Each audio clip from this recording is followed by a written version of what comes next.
கர்த்தருடைய பரிசுத்த நாமத்திற்கு மகிமை உண்டாவதாக. இன்றைய வேதவசனம் சங்கீதம் 34:1.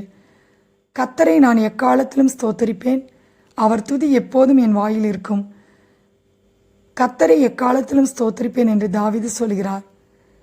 1 தெசலோனிக்கர் 5:18 வாசிக்கிறோம், எல்லாவற்றிலேயும் ஸ்தோத்திரம் செய்யுங்கள் என்று. நாம் கர்த்தரை எல்லாவற்றிலேயும் ஸ்தோத்திரம் செய்ய வேண்டும். நம்முடைய வாழ்க்கையில் வெற்றியான நேரத்திலும் தோல்வியான நேரத்திலும் நாம் கர்த்தரை ஸ்தோத்திரிக்க வேண்டும். கர்த்தரை நாம் ஸ்தோத்திரிக்கும் போது அவருடைய நாமத்தை மகிமைப்படுத்துகிறோம். ரோமர் 1:21 வாசிக்கிறோம், நாம் தேவனை அறிந்தும் அவரை தேவனென்று மகிமைப்படுத்தாமலும் ஸ்தோத்திரியாமலும் இருக்கும்போது நம்முடைய உணர்வில்லாத இருதயம் இருள் அடைந்துவிடும் என்று பார்க்கிறோம். ஆம் பிரியமானவர்களே, நாம் தேவனை எக்காலத்திலும் ஸ்தோத்திரிக்க வேண்டும்.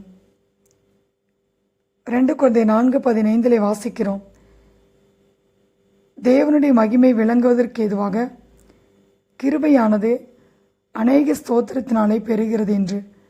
நம்முடைய வாழ்க்கையில் நாம் தேவனை ஸ்தோத்திரிக்கும் போது அவருடைய கிருபை நம்மேல் பெறுகிறதா இருக்கிறது. சங்கீதம் 34:1 தாவீது சொல்கிறார், அவர் துதி எப்போதும் என் வாயில் இருக்கும் என்று. தாவீதின் வாய் கர்த்தருடைய துதியினால் நிறைந்திருந்தது.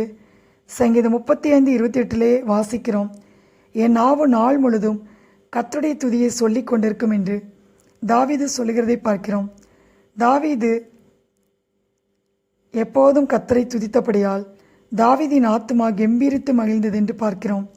ஆம் பிரியமானவர்களே, நாம் கர்த்தரை எப்போதும் துதிக்கும்போது நம்முடைய வாய் கர்த்தருடைய துதியினால் நிறைந்திருக்கும் போது நம்முடைய ஆத்மா கெம்பீரித்து மகிழும்.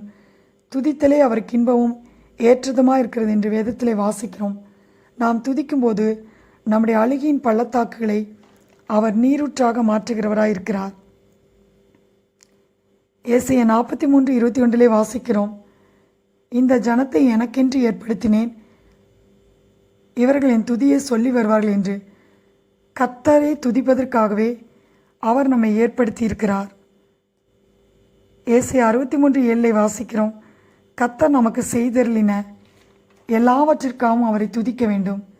சங்கீதம் 152 வாசிக்கிறோம், அவருடைய வல்லமையுள்ள கிரியைகளுக்காக நாம் அவரை துதிக்க வேண்டும். ஆம் பிரியமானவர்களே,